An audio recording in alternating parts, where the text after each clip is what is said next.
ত্রয়োদশ জাতীয় সংসদ নির্বাচন ও স্থানীয় সরকারের বিভিন্ন নির্বাচনের জন্য নির্বাচন কমিশন মোট ৫,৯২১ কোটি টাকা বরাদ্দ চেয়েছে। এর মধ্যে প্রায় ২,৮০০ কোটি টাকা জাতীয় নির্বাচনে ব্যয় হতে পারে। নির্বাচন কমিশনের ৩ অর্থবছরের মধ্যমেয়াদী বাজেট প্রাক্কলনের কার্যবিবরণী থেকে ইসির এই চাহিদাপত্র পাওয়া গেছে। এসব তথ্য জানিয়েছেন নির্বাচন কমিশন সচিব। ইসির এই কর্মকর্তা জানান, নির্বাচন খাতে আগামী ২০২৫-২৬ অর্থবছরে ত্রয়োদশ জাতীয় সংসদের সাধারণ নির্বাচন ও স্থানীয় সরকারের অন্যান্য নির্বাচন অনুষ্ঠানের জন্য ৫,৯২১ কোটি ৭২,৬০,০০০ টাকা চাওয়া হয়েছে। এক্ষেত্রে ঘাটতি আছে ৫,৮৫৩ কোটি টাকা। এছাড়া ২০২৬-২৭ অর্থবছরের জন্য ২,৮২৯ কোটি ৪৫,৯৭,০০০ টাকা এবং ২০২৭-২৮ অর্থবছরে ৭২৪ কোটি ৩,৩৭,০০০ টাকা। প্রতিটা আসনে ১৬০টা ভোট কেন্দ্র এবং প্রতিটা ভোট কেন্দ্রে 7টা ভোট কক্ষ হিসাবে আমরা এটা করেছি। সব মিলিয়ে আমাদেরকে ৩০০ আসনের জন্য আমরা এটা করেছি। আমাদের এস্টিমেটেড হচ্ছে ২,৬৬১,০০০ কোটি টাকা।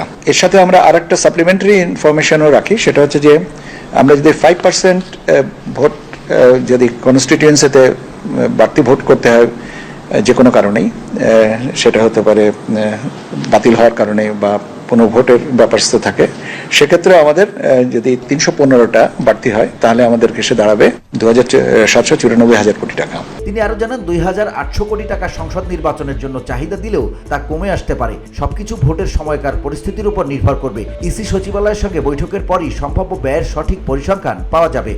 Over the period of time এটা বেড়েছে। এখন খরচ বেড়েছে, জীবনযাত্রার তো খরচ বাড়তেছে। এটা কতটুকু মিনিমাইজ করা যায় সেটা আমরা সময়ের সাথে সাথে দেখব। তবে অধিক ব্যয় যেন না হয় সে ব্যাপারে আমরা সম্পূর্ণ সচেতন এবং আমরা সচেতন থাকব। ২০২৪ সালের ৭ জানুয়ারি দ্বাদশ সংসদ নির্বাচনের সম্ভাব্য ব্যয় ধরা হয়েছিল প্রায় ২,২৭৬ কোটি ২২ লাখ টাকা। এর মধ্যে আইনশৃঙ্খলা বাহিনীর চাহিদা অনুযায়ী সম্ভাব্য ব্যয় ধরা হয় ১,২২৫ কোটি ৬২ লাখ টাকা। নির্বাচন পরিচালনা খাতে সম্ভাব্য ব্যয় ধরা হয় ১,০৫০ কোটি ৬০ লাখ টাকা।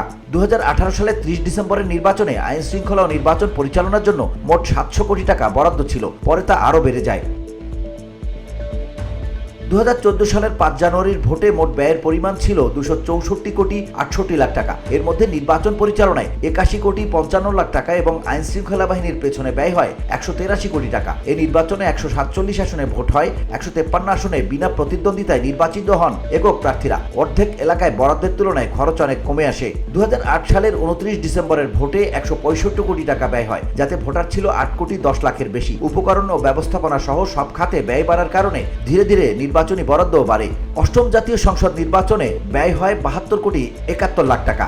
সপ্তম জাতীয় সংসদ নির্বাচনে পরিচালনা বাবদ ব্যয় হয় ১১ কোটি ৪৭ লাখ টাকা। ষষ্ঠ জাতীয় নির্বাচনে মোট ব্যয় হয় ৩৭ কোটি টাকা। পঞ্চম জাতীয় সংসদ নির্বাচন পরিচালনা ও আইন শৃঙ্খলা খাতে ব্যয় হয় ২৪ কোটি ৩৭ লাখ টাকা। চতুর্থ জাতীয় সংসদ নির্বাচনে ব্যয় হয় ৫ কোটি ১৫ লাখ টাকা। তৃতীয় জাতীয় সংসদ নির্বাচনে ব্যয় হয় ৫ কোটি ১৬ লাখ টাকা।